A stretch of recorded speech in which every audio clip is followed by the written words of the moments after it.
So, the Elder Scrolls series. It has many games besides Skyrim despite what Bethesda would have you believe, and the first one ever was the Elder Scrolls Arena, an ancient artifact from the Dark Ages known as the 90s. The 90s were a mistake.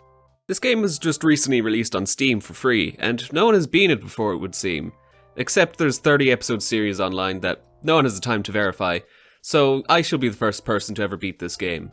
The first half of this video is going to be my experience beating the game, and the second half is going to be my general thoughts about the game, and somewhere along the way you'll be told to subscribe, I'm sure. I booted up the game, and the first thing you see in the entire series besides the title is a quote from someone I've heard of maybe one other time in future games. So, apparently this was important enough to put as the first and possibly most important piece of text in the series, and I wonder why that is. It doesn't become relevant ever again, so I guess no one has survived this ordeal. Except for me, of course. I am the survivor. I am the one who passes on the best techniques. In character creation, you can take a quiz to determine your class, and I took this out of curiosity. Oh, that's where that joke came from. But I disagreed with the answer, and went with what I wanted anyway. I created my first character, based off of my first edgy Skyrim OC as a battle mage, and was thrown in jail as is tradition in Elder Scrolls games. So, the plot of the game is Yeager Tharn is the Imperial Court Mage, and he pulled a coup. He sealed away the Emperor using the Staff of Chaos and broke it apart, and then he threw you in jail and killed his apprentice to get rid of all the witnesses, so he could begin impersonating the Emperor, which was a well-planned and executed coup d'etat, so pretty baller move. But he left one loose end. See, Yeager, I made this character when I was 13, and do you know how bullshit powerful 13-year-olds make their OCs? You're not going to survive this in one piece. Despite how powerful my character was in my head, it didn't apply to the game just yet, so I struggled for about an hour in the sewers learning the controls and trying to escape. But finally, I did escape, and I entered the beautiful world of— oh fuck, that's hideous. Bring back the darkness, I do not want to see this. So, as you do in a Bethesda game, I asked the nearest NPC about themselves, and she said she was a member of the Thieves Guild. Which is weird to just tell me, but what's weirder is this is the only mention of the Thieves Guild I ever found. So, they're simultaneously really well hidden, but really not subtle at all. So I asked another person, hoping they'd be less weird, and the man said Black Marsh will burn for its sins. So after talking to the locals, I went to the nearest inn and slept for the night, where I received a vision from Yeager Tharn's apprentice who can talk to me from the afterlife. So that's another loose end. This coup is seeming less competent by the second. But now I had to go to Hammerfell to get the first Shard of Chaos. So I left the town to start my grand adventure, and what I found was the ocean. And despite all logic, I just swam out into the middle of the ocean randomly. Thankfully I found an island before I could drown due to my stupidity. But that island had a grotto on it, and that was my first dungeon. But apparently this was also a horror game, and it took notes from Alien Isolation before the game even existed.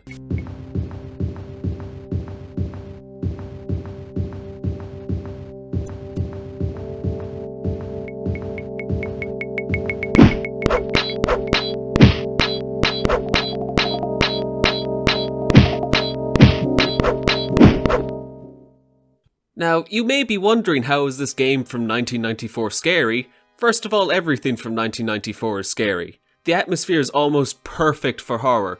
The ominous footsteps in these seemingly empty halls set a strong sense of foreboding. And the maze-like structure and multiple dead ends meant every time I had to turn around, I knew full well there was a very high chance I saw his blank, featureless expression as he killed me in 3 hits. Look into his eyes and tell me this thing has a soul. It's unnerving.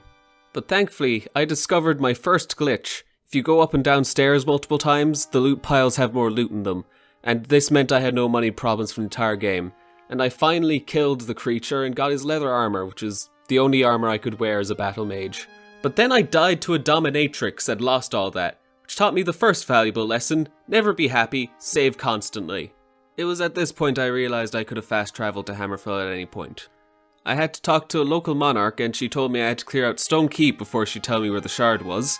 But this Stone Keep was way harder than I thought it would be, so I had to go on a mini training arc and get leather armor again.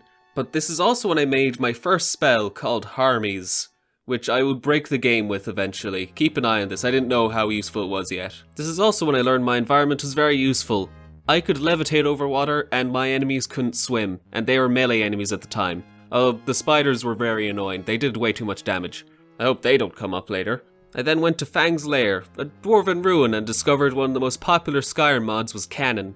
I also learned Harmies was ridiculously powerful. As it turns out, I could one-shot pretty much anything. But there was one irritating enemy.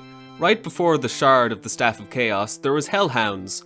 They had ranged attacks that could do all my health in one go. But thankfully I could just leave the room and I came back and they were gone. So my first Shard was achieved, and all it took was 7 hours. Now went to my hometown of Skyrim, and was ambushed by Swagger Tharn, who now knows about me, and has sent his finest assassins, and Harmies dealt with it in one hit. I asked a man about any rumours of work, and he said, oh great, another homeless elf here to take our jobs. So good to know Skyrim hasn't changed much. And it's also good to know that neither has the AI for cop spawning between this and Cyberpunk. After playing this game for so long, my dreams were tormented by visions of spells I could break the game with. So I created several. I create ICBM, a ranged explosion of magic that does way too much damage. I then create Elephant's Foot, which is basically Harmies 2.0. I then create Demon Core, which could do a bunch of damage over time. I didn't use that one much though. The Mages Guild directed me to my next location, which was an ice fortress. This area was pretty easy, but there's ice wolves there, which are just reskinned hellhounds. ICBM, very powerful, but when you die in one hit pretty much, it's not very useful. I got what I needed and returned to the Mages Guild. And they told me where Labyrinthian was, but honestly I probably could have found it by myself. In Skyrim it's right out in the open. A loading screen straight up says it's a common shortcut for traders to take. But at least it lived up to its name. It was a nightmare to navigate and had some weird riddles. And 1 million spiders I had to fight, which took a lot of damage and did a lot of damage. Hopefully I don't have to deal with them in future. But I got the shard and that's what's important. Next I have to go to a place called Elden Garden. That has something to do with trees. I wonder where that could be. So anyway, I went to Elden Root in Valenwood and got ambushed by Yeager once again. But that doesn't matter. What matters is I asked the Queen where this Elden Garden was, and she said, oh, handle this for us and we can help you. It just so happens we have no standing army, so we're very vulnerable to some lady with 1 million spiders in a place called Celine's Web. So yeah, I had to deal with spiders again, and that was annoying. I also discovered I had the ability to jump, apparently. I then made my way to Elden Garden, and found the one thing better than Elden Ring. A boat. Also, I found enemies that could steal my magic and had ranged attacks that could one-shot me again, and one of them was right outside the shard room. So I had to defeat them before they saw me. So I turned my little boat into a missile cruiser, as I stayed just out of their range and fired an intercontinental ballistic missile at my enemies. But anyway, I achieved the 3rd shard and made my way to Elsewhere, where apparently there's no Khajiits as I know them.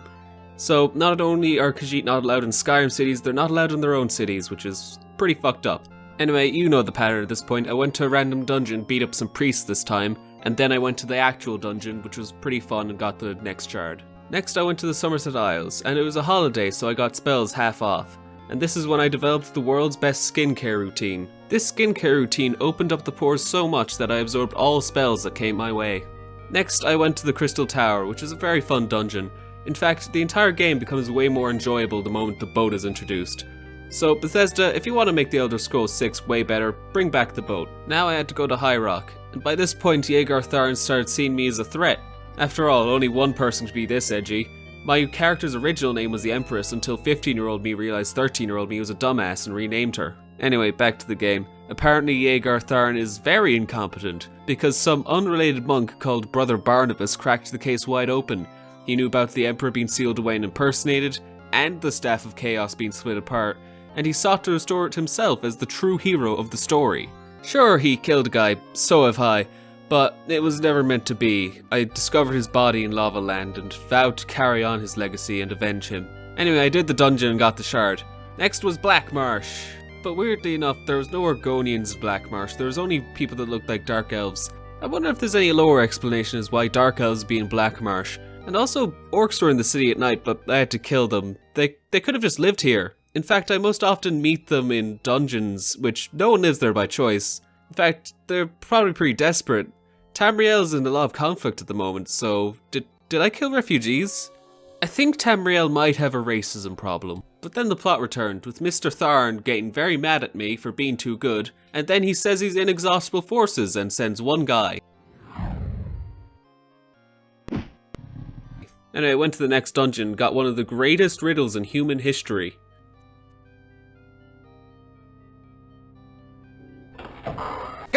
But then I did a very short but fun maze and got the second last shard.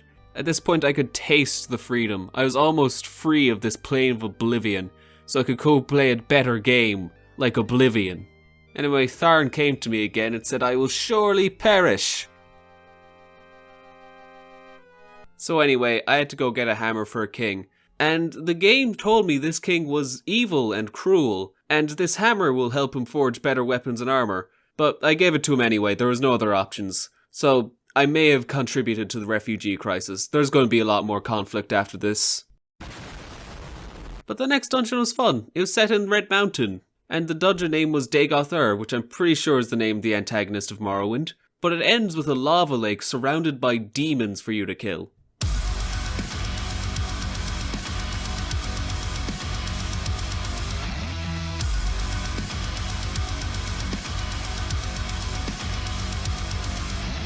The dungeon also ends with another great riddle for you to solve. I'll give you a second to think of the answer. E. Damn straight I'm worthy. You know how many times I had to die to get this staff together? Now that the staff's complete, there's only one last thing. It's time to... Oh, it has no power. But that doesn't matter. The final confrontation is here.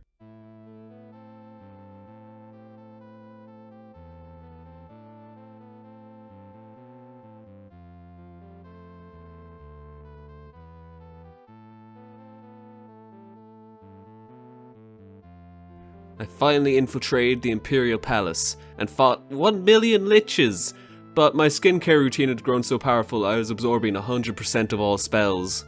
So these liches, which were ancient powerful beings, were just mild inconveniences.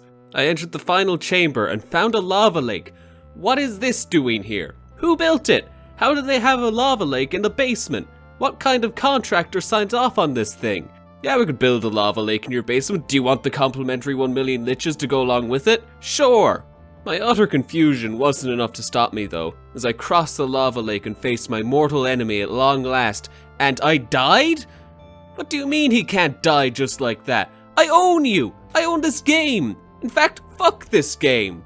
After I calmed down, in my next attempt I found his life crystal and used his life energy to power up the staff, freeing the Emperor and some guy I didn't know existed until now.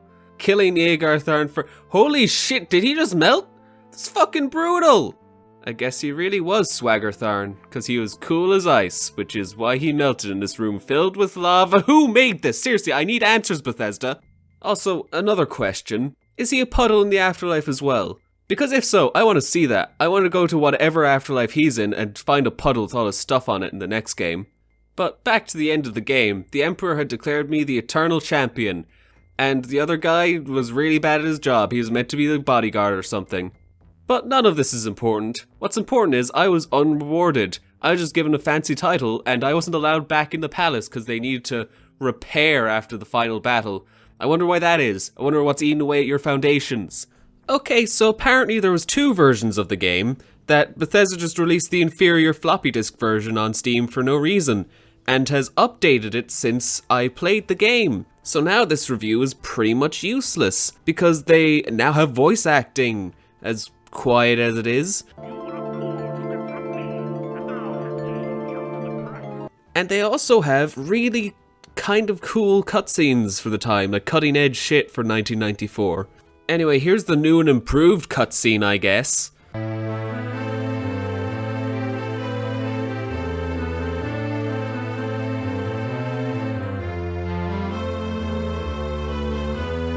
By the way, the music was good before, but now it's great. Where was this? Why'd you do this to me, Bethesda? Is this because of the fucking boat lobbying and the questions about the lava lake?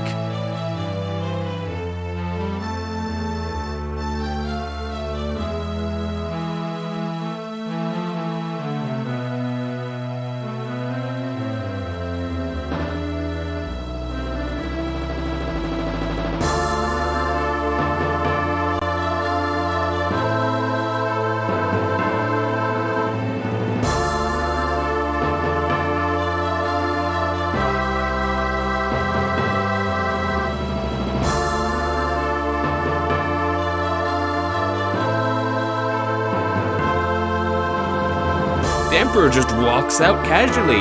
He's just fine with the situation. He's a fucking Giga Chad. He just has a speech prepared. What? I can't hear you over the music. It's too triumphant. He gives me a title, refuses to elaborate further, and asks me to leave. No, sorry, doesn't ask me to leave, forces me to leave, and I can't return now. And I get nothing. So why'd they release the shit version? So that was my experience of beating the game. Overall, it's pretty interesting being the first person to ever beat a game like this. Combat surprisingly was not as bad as I thought it would be. As it turns out, swinging my mouse around wildly was a little cathartic as I was killed over and over again. I was considering counting how many times I died, but it would take too long. Just know it's more than I've died in any Dark Souls game. But at the very least, magic being OP made up for some of the difficulty. Another problem I had was I had to put the detail slider down to nothing, to precisely no effect, because come on, look at this, it doesn't get much worse other than draining the colour. I did this because my computer stuttered a few times, which was really annoying because it meant some of my inputs didn't register, which got me killed a few more times. I think this just means it's poorly optimized for modern systems. Or at least I hope so, because my computer wasn't made in 1973 last time I checked. Now subscribe, because I worked hard for this. I beat Elder Scrolls Arena in 22.5 hours, so you can click a button for a second, which is a pretty good deal. I'll make stuff like this in future too. So basically, you give me 1 second, and I give you my entire life. Speaking of signing my life away, I didn't get any Daedric artifacts, because the quests never showed up from rumors, and besides, I didn't need them. And they weren't very interesting quests, so this game is basically the main quest and some Radiant Fetch quests, which is drastically different to modern Bethesda game design. But while researching the artifacts I could get, I found something interesting. Items in later games that I thought were new actually got their start here. Oriel's shield and bow, which I thought were unique to the Dawnguard DLC in Skyrim, actually appear here. And the reason they end up back where they need to be is because they disappear after you have used up their durability. It just turns out the Dragonborn has been hoarding these artifacts, which other champions could be using instead of taking up valuable inventory space. And let's be honest, you were never going to use them. But these connections go deeper. I thought the first dungeon Stonekeep would have Mana Marco, the first lich and main villain of a few plotlines in the series. I thought this because the Queen said a name that sounded similar to one of his aliases. I unfortunately did not find any reference to him there, but he was referenced in the Elder Scrolls Arena wiki for the Necromancer's Amulet, which you can get in this game, which he apparently made. And this does not come up in Skyrim. In fact, having this piece of knowledge would help you in the investigation of the Blood on the Ice quest, but I don't think he is referenced there, and the item is just a part of the world. But for anyone who knows about it from previous games, knows anyone with this, or that recognizes it, is very concerning due to the link to Mana Marco.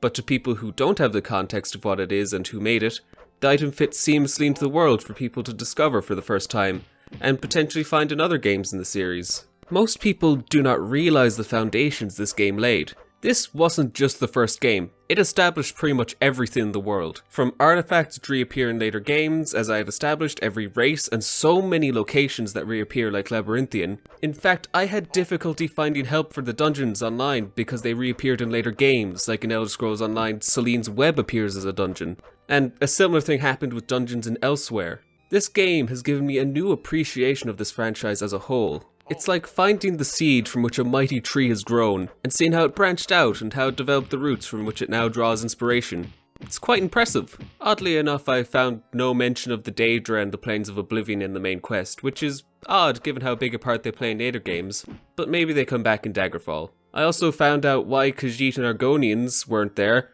They were there, they're just hideous and not right. And the Time Break stuff in Daggerfall, which was pretty much a soft reboot, I'm pretty sure, that was for the best if it means we don't have to deal with this design anymore. Well, those are my thoughts on the game as a whole. Would I recommend you play it? Well, it's not the greatest game ever made. It's not like Mario and Luigi Bowsers Inside Story, the greatest game of all time, but it's worth the price. You expect a lava lake to be in a volcano. That's where lava lakes live. But in the basement of the Imperial Palace? Did they spend the entire budget building the place and then realize they built it on a fault line when making the basement and just went, "Welp, anyone want to turn this magma chamber into a feature? An evil lair, perhaps?"